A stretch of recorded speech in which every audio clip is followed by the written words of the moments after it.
I'm Kate. And I'm Jamie, and this is Creeps and Coffee, A show where we talk about the creepiest crime cases around the world. So, let's grab some coffee and have a chat.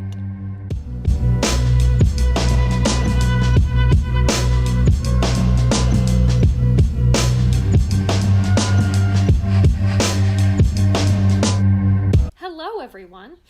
Hi! Welcome back. To, what, our 7th, 8th, 9th? 8th episode. 8th. Jamie pays attention. Mm-hmm. To everything except this. Actually, not true. To like 50% of what's going on. I'd say that's pretty accurate. Jamie and I like to say that we share a single brain cell. Mm-hmm. So we just kind of pass it back and forth whenever the other one needs it. And right now, I think I've had prime custody. You've had full custody for about a week and a half. So we'll see how it goes. We've split it back up again. Jamie's got her half back. So. Oh, that's sweet. You think that I have it back? It must have got lost on the way. Yeah, it's fine. It'll get there eventually. I'm just tired. Yeah. Well, it's How October. I'm excited that it's spooky season. It's spooky time. This is our month. It's my time to shine. It really is. I'm excited for our October episodes. I think we haven't really delved into too much spookiness yet, but I think now's our time to do that. We get to really look at some scary cases in true crime. We're going to look at some paranormal stuff. Going to look at some that combine both of those elements, which I'm really excited about. So stay tuned, folks. Yeah. Yeah, we're going to have a big Halloween special, which we are... Yeah, so don't have any plans on Halloween. Yeah. Just listen to our podcast. Make Creeps and Coffee your priority. Thank you very much to the 19 of you out there. Yeah, well, I mean, it's a Sunday, so, like, settle in, make, a chai latte, put on Creeps and Coffee, and go throw, I almost said food and money, but no, go throw candy at trick-or-treaters. Throw food and money at us, and candy at the trick-or-treaters. I think it was like a Freudian slip. I'm like, this is what I want. It's also almost Canadian Thanksgiving. Oh, yeah. Which is, like, weird to think about because most of our listeners are, like, not Canadian. Yeah. Happy Thanksgiving to us. Yeah. What are you most thankful for this year, James? This is where you say, Caitlin. I am most thankful for Caitlin and Midnight, my roommate's cat. I learned to love cats this year, and it is a joy every morning waking up at 6 a.m. and having him watch me while I take a poo, and he just sits on the counter and purrs and stares at me and invades my personal space, and it's wonderful. It's the best. Yeah. Yeah. And then I love when he gets in my way when I'm trying to brush my teeth and tries to drink out of the sink. It's so great. Oh, I miss my cat. What are you thankful for?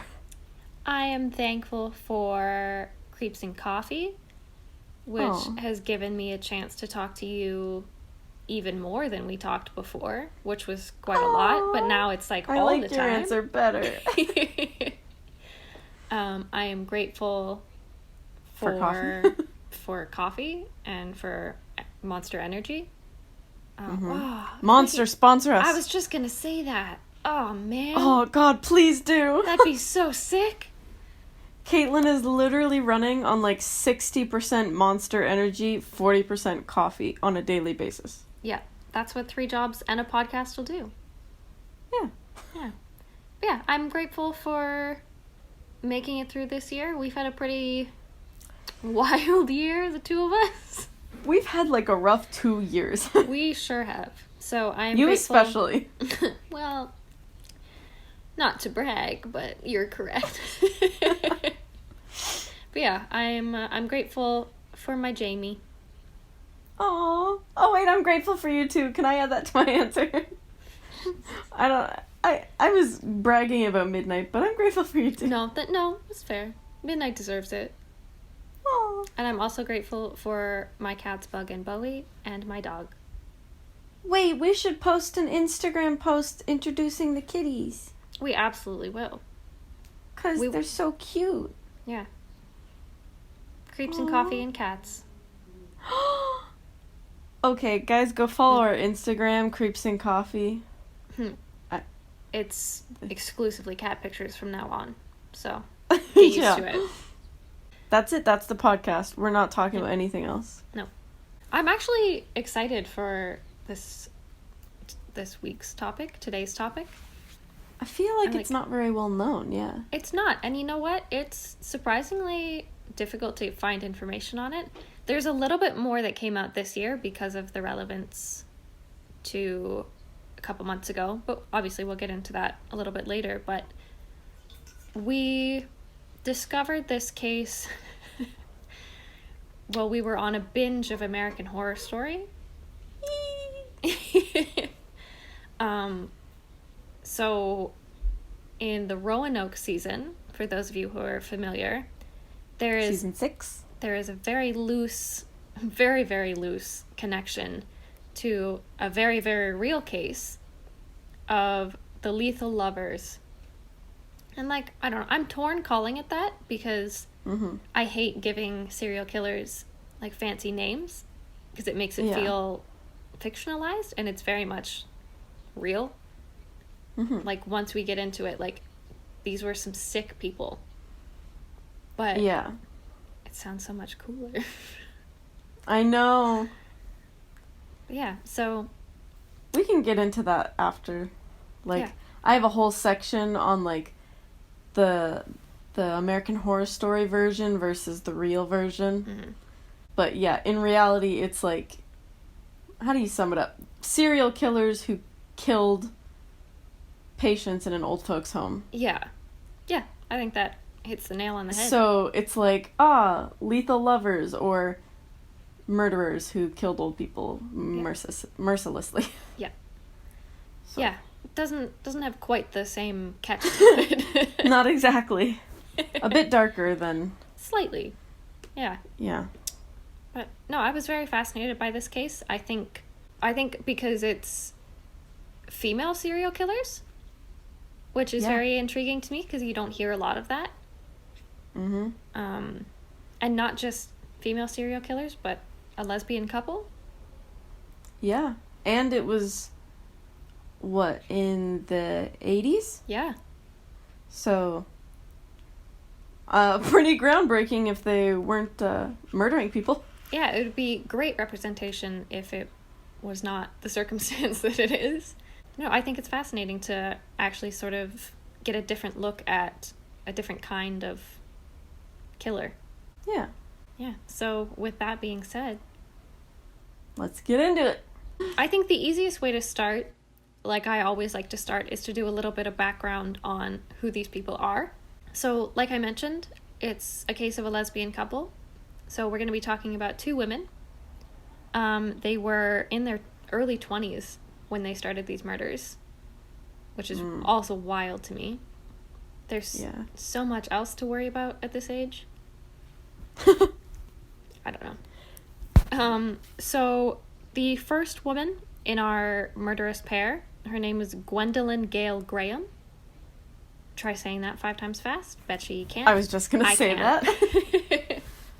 What was it? Gwendolyn what? Gwendolyn Gale Graham. Gwendolyn Gale... Yep, there it is. Okay, 1. All right, I'm going to stop talking. Go ahead, Kate. Oh my goodness, yes. So, Gwendolyn Gale Graham was born on August 6th, 1963. She was born in California. She grew up in Texas, which I think is red flag number 1. Sorry, Texas. No, I'm not sorry. You just got a lot of weirdos. You're just not my favorite place. So, looking at Gwendolyn's childhood, her teachers were interviewed when all of this stuff came out. They said she always had a very sad look on her face. She was never acting out. She was never really out there, but she just always looked sad and, like, upset. When she was questioned about it, she said it was because she was being sexually abused by her father for years. Oh. I want to talk about that briefly, because I empathize with that if that's the reality. But there was never any proof to her claims, and her father also denied it fervently, which, like, even if he did it, he's not gonna step up and say, oh yeah, I did that, because no abuser in their right mind would say that. I also don't look at that as justification for anything that she did. Yeah. Like, full disclosure, I work with kids who have been sexually assaulted for a living. Like, that's what I do. And I don't think any of the children that I work with would roll over and be like, yeah, well, I was assaulted, I'm gonna murder people. Yeah. Like, there's no... I'm sorry that it happened, if it did happen, but let's not pull out the sympathy card here, because don't know if it's a worthy use of it. But anyway, so her life in Texas, not super great. So eventually she decided in 1986 she was going to move to Michigan. She was going to start working at this old folks home called Alpine Homes, Alpine Manor. Yeah, so that's sort of a super quick overview of how Gwendolyn ended up at Alpine. On the other side of things, we have Catherine. Catherine May Wood is the other murderous half. She was born on March 7th, 1962. As far as I know, I believe she grew up in Michigan. I didn't find anything about her living elsewhere. Catherine, I'm not sure if she was bisexual, if she was living a closeted life, but she did end up getting married quite young. She married a man named Ken Wood, which is how she ended up with the surname Wood. Good old Kathy. Oh, Kathy. Made some mistakes there, but...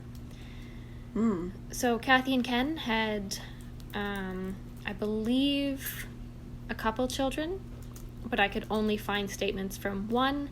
They for sure had a daughter named Jackie, and after, I believe, 7 years of marriage, they decided that they were going to part ways.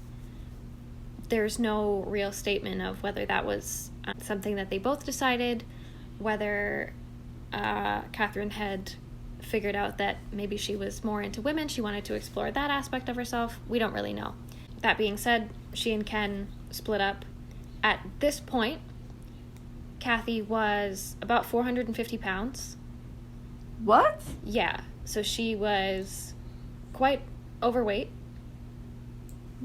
So not confident in herself, dealing with this divorce and the end of an era of her life, and really trying to find herself. So when she started working at Alpine Manor Seniors Home, she was really looking for some friends. She was really not doing well mentally, so she really relied on the other women that were there as a source of comfort and friendship, which, again, I don't like pulling any sort of sympathy cards for people like this, but I can understand that aspect of, like, really being down, needing a little boost. Yeah. So in the 80s, Kathy got promoted to supervisor at Alpine Manor. She was really happy about it, just very excited, and there was this new staff member that arrived and that started working the same shift as Kathy.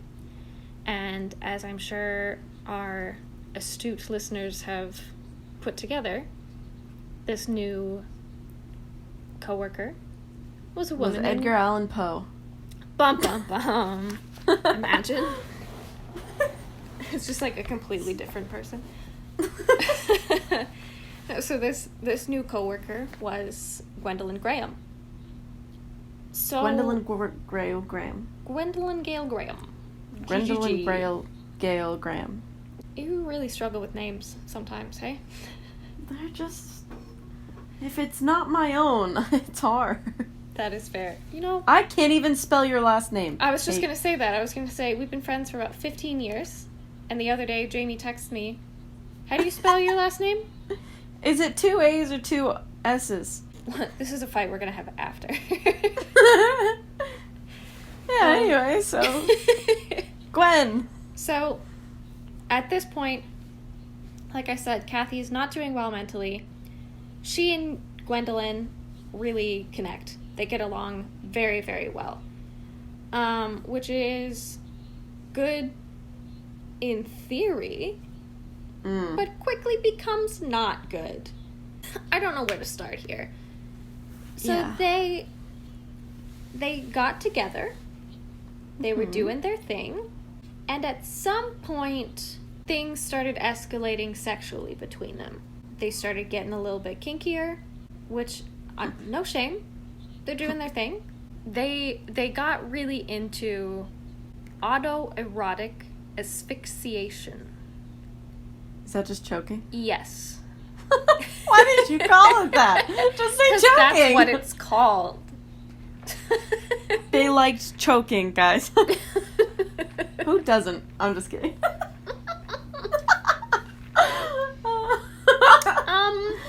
So yeah, they were pretty into choking. Graham was more of the dominant in the bedroom, so she started getting to the point where she was choking Kathy almost to the point of like full blackout, which is not what you're supposed to do. It's not like, do your thing, but like that's a little excessive. I knew a kid in high school who would choke himself until he turned blue. That was a thing the kids did in school. What the fuck was that about? When he would do it in class too. Yeah. It's like, you nut job. Like, I don't know. Was it a small town town thing? I don't want to see that. Like, I don't know. Did people... send us an email. Did you have kids in your school that would choke themselves or like hold their breath till they passed out as like a game? Because we did. Yeah. And what the fuck? Ryan, if you're out there, email me. We need to talk. Yeah, Ryan, I have a lot of questions. First of all, why? Can we have you on the podcast? Yeah. Sorry, continue. But yeah, so it was pretty intense.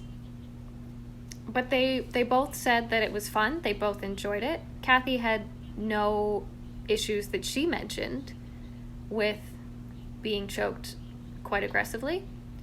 Mm-hmm. But then, like any sort of pleasurable experience, you reach a tolerance point and you become used to the feeling. So you get less pleasure from it. So it was said that Gwendolyn was the person who said they needed to spice things up a little bit more. They needed to take it to another level. Some couples would say bondage or bring in another person. You know, there's lots of options for sexy times. Gwendolyn's option... Anything other than this. Gwendolyn's option was murder. So... Like, not to kink shame, but like... But to kink shame. Can we shame. kink shame murdering people? I think so. I think that's acceptable kink shaming. Because, like, when it's a federal crime, I don't think that's a great turn on to people. No. Just saying. I'm laughing because I'm uncomfortable. Not because they murdered people. So they started doing more things sexually where they were, like, role-playing murder and, like, talking about, like, their foreplay was, like, talking about cruelty and, like, things they would do. I mean, I guess that's fine. Yeah. I guess. But then it got to the point where, like, that was not enough. So when it came... So this was 1987. January comes. They decide to play something called the murder game. So the plan was they were going to pick patients at Alpine Manor whose initials spelled out the word murder, and they were going to murder them. Sounds like fun. So, I like the game of life. Maybe Monopoly. I like Uno. Uno's great. Yahtzee. You know what? Uno is as close as I've ever been to killing anybody. And it was Jamie, I'm pretty sure. Oh, yeah, probably. But, the murder game. I guess we should add a bit of a trigger warning here. Yeah, trigger warning. Yeah, so... Murder. Murder. And attempted murder. So Gwendolyn would go into these people's rooms. She would smother them until they were on the brink of death. And Kathy would be on the lookout. So she would be distracting any other workers that were going by. So she was standing where she could still see the hallway, but she could still see Gwendolyn murdering these people because that turned her on. Yeah. And the act of killing these old women turned Gwendolyn on. It got to the point where they realized that the murder game was more difficult than they thought because these old women that they were trying to murder were fighting back, which, good for them. They started getting kind of pissed. Yeah. Because they were, trying to kill specific, was it first names or last names? First names. To spell out the word murder, but it's if they're not old and ready to go, of course they're gonna fight back. If they can, they will. Nobody wants to die. But what gets me about all of this is that they had tried to murder multiple people by this point. It's 3 months of this game. Oh my god. And they have been, I think at this point they were successful 1 or 2 times.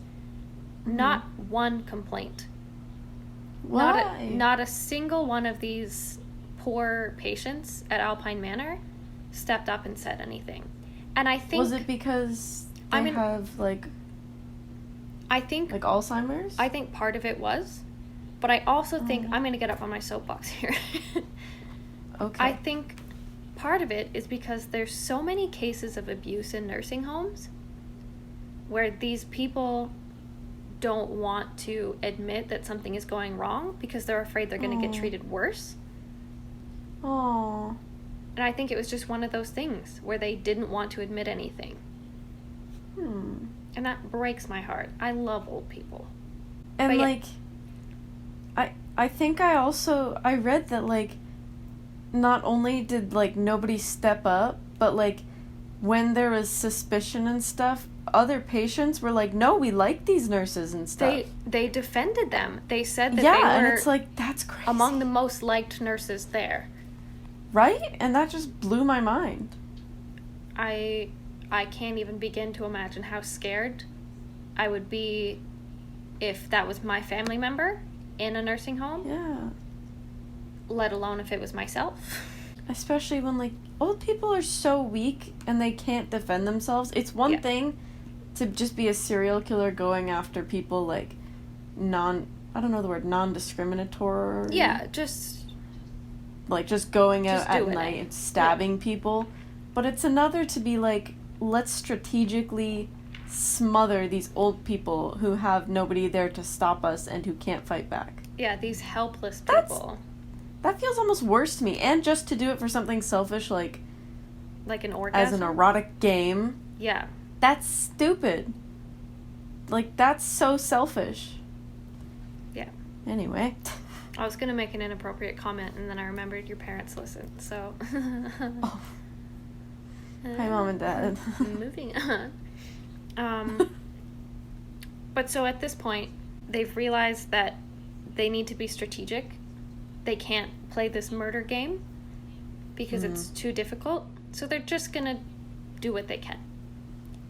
So after they decided that the murder game was over, Gwendolyn went into the room of a woman who was suffering from Alzheimer's, who wouldn't be able to fight her off. They knew she was on her last legs. I'm going to bring up the trigger warning again. she smothered the woman with a washcloth, and then she started taking items from her. So this was when they started taking souvenirs. Huh. So as the weeks went on, they did the same to many other women. And it was... And they did it to make it look like natural causes of death. Yeah, so they preyed on these specific people because it looked like they just passed away in the night. And the thing with Alzheimer's is, like, sometimes it gets to a point where they forget to breathe, they forget to eat. Mm-hmm. So when you're not looking at, oh, they were smothered, you're seeing, like, lung damage, let's say, and you're thinking, oh, they held their breath.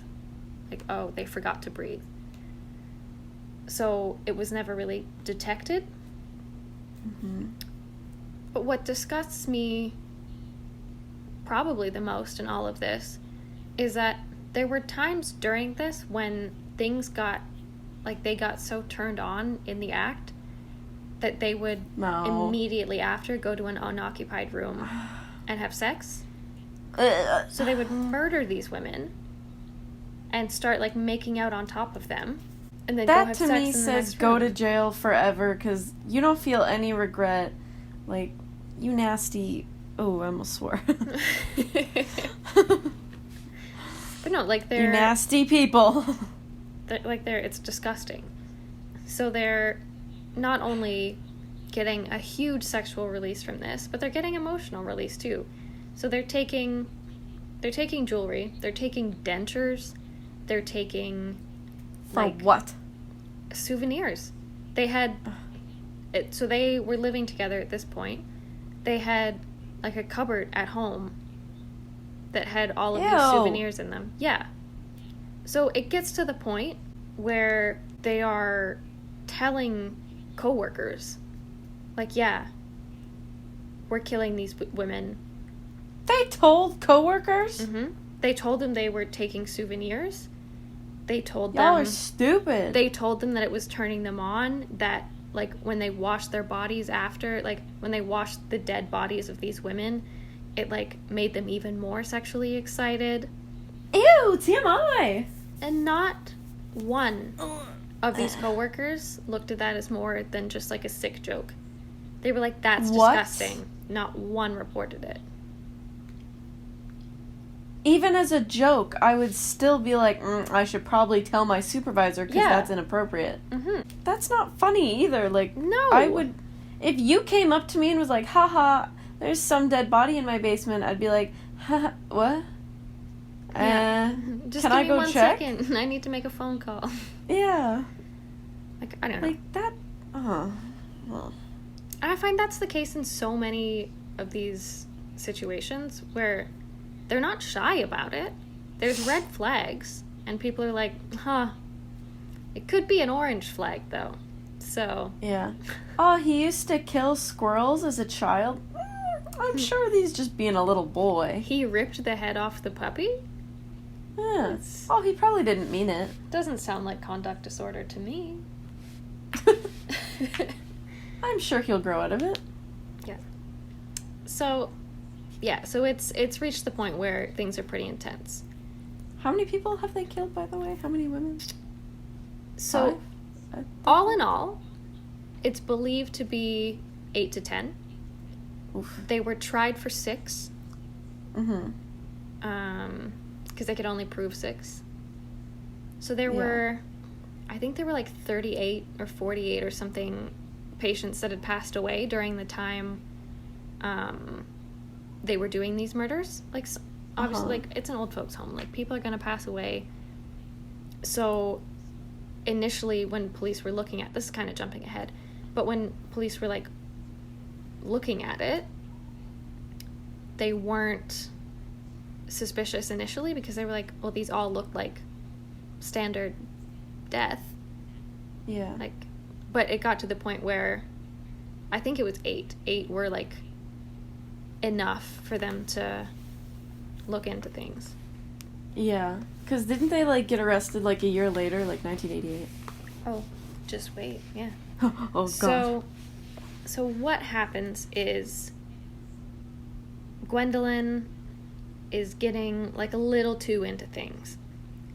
And she tells Kathy that in order for Kathy to prove her love for Gwendolyn, she needs to kill one of the patients to prove that she loves her and she's just as committed to this as Gwendolyn is. That's giving me very much Harley Quinn and Joker vibes. Yes. Kathy, which is not a healthy relationship. No. So Kathy, at this point, she is still not mentally well, but she's lost all of the weight she's gained. She's done, like, fad diets and stuff. And, like, weight doesn't matter. Weight doesn't play a role in this. But I point this out to say that a lot of her confidence and her self-security has come back. She's been able to find, well, she's been able to find parts of herself that she was missing when this relationship started. Uh-huh. So she's looking at this from an outside perspective, and she says, no, I don't need to murder anyone to prove that I love you. Correct. Like, maybe this should stop. Correct. So she says no, she calls things off, and she transfers to a different shift, so she doesn't even have to be around Gwendolyn. Oh. So Gwendolyn does not take well to this. It's a nasty breakup. She gets with another woman. She says, fuck this. Gets in a new relationship. Moves back to Texas with this other woman. Insert joke about lesbians moving quickly. So she gets a job in Texas in a hospital for infants. Oh. Yeah. So, okay. At this point, because obviously Catherine has children with her ex, so they're still in touch. Mm-hmm. So she says, 90% of this, the information we have is from Catherine's perspective, and we'll get into that as well. But yeah, she says that the guilt weighed so heavily on her, and she knew that Gwendolyn didn't care who she was killing anymore. She just knew that she needed to kill for that sexual and emotional release. So Catherine says that she was so worried that Gwendolyn was going to kill these babies that she had to tell somebody what was happening. She spilled beans. So she goes to Ken, and she's like, hey, remember that woman I was dating? We murdered people. That's something you never want to hear from an ex. There's lots of things. So Ken, rightfully so, is like, what the fuck do I do with this information? What's happening? So he, rather than going forward to the police right away, he holds on to it for about 7 months. Oh my god. And then he's like, I should tell somebody. Which, good call. Maybe a little bit sooner would have been... Yeah, it took kind of a long time. Yeah, but, you know. So, long story short... Oh, just kidding. It took him over a year. Huh? That's even worse. Yeah. I don't know why I thought 7 months. Over a year. How can you wait that long? I don't know. But he finally called the police. So... Congrats on doing the bare minimum. Bro. The police are obviously like, what? Why did no one call us? Yeah. And everyone's like, I don't know. Not just Ken, the co-workers. Like, nobody was concerned. True, yeah. I digress. So the police were like, all right, got him. Catherine decides that she is going to take a plea deal, and she is going to become a state witness against Gwendolyn in order to not get a life sentence. So because she testifies against Gwendolyn, her sentence gets reduced to 20 to 40 years. She tells this whole story of how she was so worried about the babies and blah, blah, blah, stupid bullshit. And this is when the allegations against Gwendolyn's dad come in the picture. Because she says her father molested her. It was a big deal in her life. It changed the way she interacted with things. She also says that Catherine's lawyer didn't have any honesty to the things that he was saying, that Catherine was coming up with all of these lies just to spite her, and she was mad that she had moved on. It turned very quickly into like a high school situation. Yeah. But you also have to keep in mind, they're like 24, 25 years old at this point. They're still in that very juvenile mindset. And I say that as a 22-year-old. Like, we don't have shit figured out. But they're turning this whole court case into, like, a lover's... quarrel? Yes, that's the word I was trying to think of. Yeah, so they're saying that it was a setup. The jury was like, that's fucking stupid. No. Whatever it was still murder. Yeah, exactly. That is exactly what I was gonna say. I don't care. You still murdered people. Yeah, like, stop pointing fingers. Someone's literally saying, yeah, we did it. Just accept it then. Yeah. Go to jail for the rest of your life. Yeah, it doesn't matter what the details were. You murdered someone, go to jail. So, in the end, Gwendolyn gets 6 life sentences with no possibility of parole. Oh, what a shame. Oh, no. So she is still in prison, no chance of ever getting out. Unfortunately, on the other side of things, we've got Kathy. So, like I said, Kathy took the plea deal to get 20 to 40 years. She got out. And this was in 1989. Yeah. So, after, I believe it was 6 applications for parole, all of which she was denied for being a threat to society. She got out this year. So let's throw another fun like in time. January or something, right? June? June? Yeah. I think it was like June 6th or something of this year. Hi, Kathy. Fuck you, Kathy. Jesus Christ. So, they no longer thought she was a menace to society? That's what I don't understand. This is what I'm gonna rant about for a second here. Please. You deny someone parole 6 goddamn times, and you're like, absolutely not. And then you release them into society again? What? That's the same like with that guy from our Haunted Films episode who literally murdered that woman and then didn't go to jail because it was a crime of passion. Why are you still allowed out? Like, you should be there until you should rot behind bars, in my opinion. Sorry. I'm not just sorry. My opinion, but just because she claims she didn't put her hands on it, on any of the people that they killed. She was just a lookout. You still knew just as guilty. Full on what was going on, and then you had sex with your girlfriend in the next room. Yeah, that's still so full guilty to me. Yeah. So, Kathy's daughter Jackie released a statement when the trial for her release happened, basically saying her mom was going to get out no matter what, that she wasn't thrilled about it, but it was reality. And I was like, well, that's stupid. Yeah, just like that.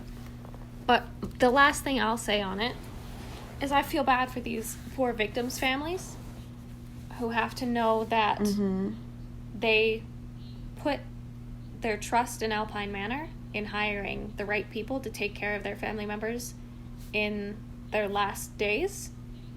Yeah. And they got treated like this. I am happy to report Alpine Manor no longer exists. They were shut down. Good. Yeah. Yeah. I feel terribly sorry for the families of the people that were murdered. Definitely, yeah.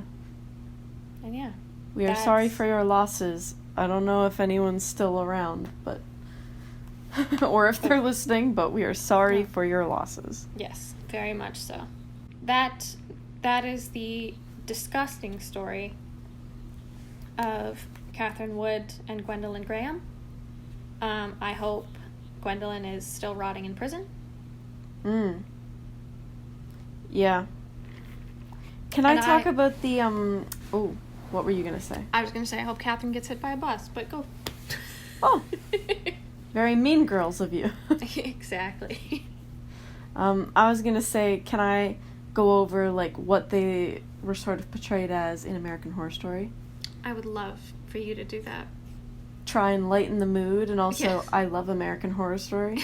I was going to say, you should start with what American Horror Story means to you. Oh, I could write a whole 20-page essay on American Horror Story. It's my favorite TV show, but apparently the new season isn't that great. Season 10. I don't know. I haven't seen it. I haven't either, but my coworker Nusha told me that it's about vampires again. And I'm honestly, I'm not. We already did that though. Did we? Oh, fuck. Season Hotel. 5. Yeah, spoiler. There are vampires in season 5. So why are they like redoing it? I don't know. As long as Lady Gaga comes back, I'm fine. I love Lady Gaga. Yeah. Anyway. Yeah. American Horror Story. So, it's kind of a very small part of season 6 Roanoke. Great season, by the way. I liked it because it's filmed like those cheesy TV shows that you watch, like that are on like cable, where they interview people who say like, "Oh, my house is haunted," and then they have actors act out the scenes of what happened. And I think they did it very well because I used to watch them growing up, and looking back on it, it was so cheesy and so funny. Bad. But when I was younger, it was so scary to me. But yeah, so they based, what are their names? Gwendolyn and Kathy. Yes. They weren't actually named that in the show, and they were 2 nurses who worked in an old folks home, or an assisted living home, and they actually did start spelling out the word murder by murdering people by their initials. I think they were sisters in the show, too. Ew, really? Yeah, I think they were sisters instead of lovers. Oh, not lovers. No, I was not lovers. Sisters no. And lovers? No. I was like, okay, incest. No, American Horror Story has done some wild shit, but incest isn't... Well... I'm like, I have to think, but I'm not sure. Not in Roanoke, anyway. Yeah. But, yeah, but I don't remember if they spray painted the letters on the wall, or if they used blood. I'm pretty sure but they were writing it on the wall. Yeah, in the show, I think they only killed 5 patients because they didn't finish spelling the word, which was like a key feature. Oh my god, spoiler alert for season 6 too. It's been out for years. Okay, good. I was like, I just said this. And then they're prevalent in this story because they're haunting the house that the main characters in Roanoke are like in.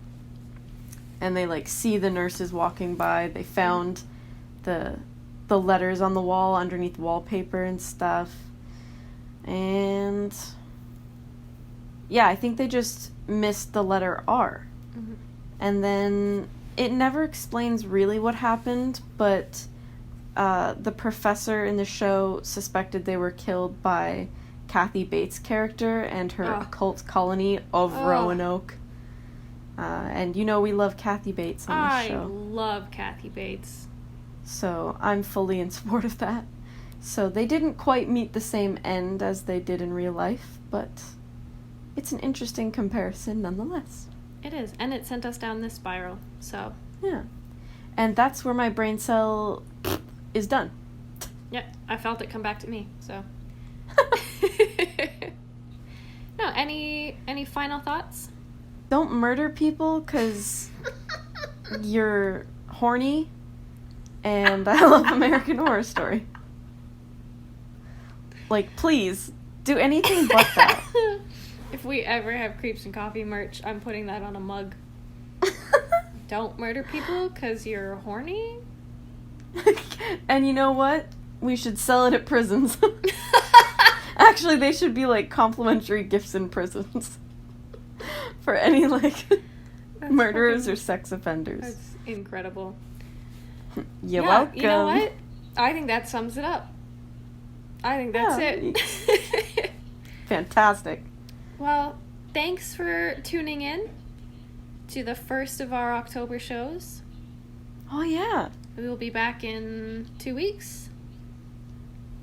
Yeah, we're doing it bi-weekly, by the way. I don't know if we announced that.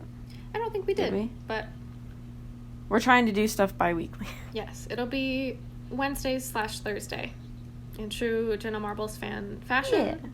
Yeah. Also because Jamie works 2 jobs, I work 3. We're busy, but we love this, and we love you guys. Yeah, Monster Energy, if you want to sponsor us, we can maybe stop working 5 jobs between us. Please. We're begging you. All right, well, until we meet again, friends. Bye, and happy spooky season. Have a good time. Adios.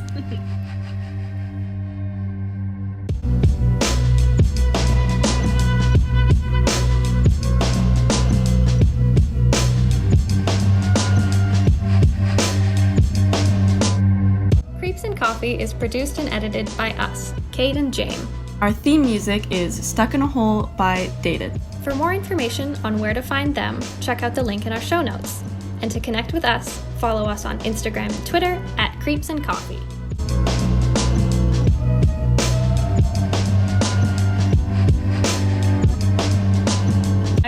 I practiced it about 8 times before I called you.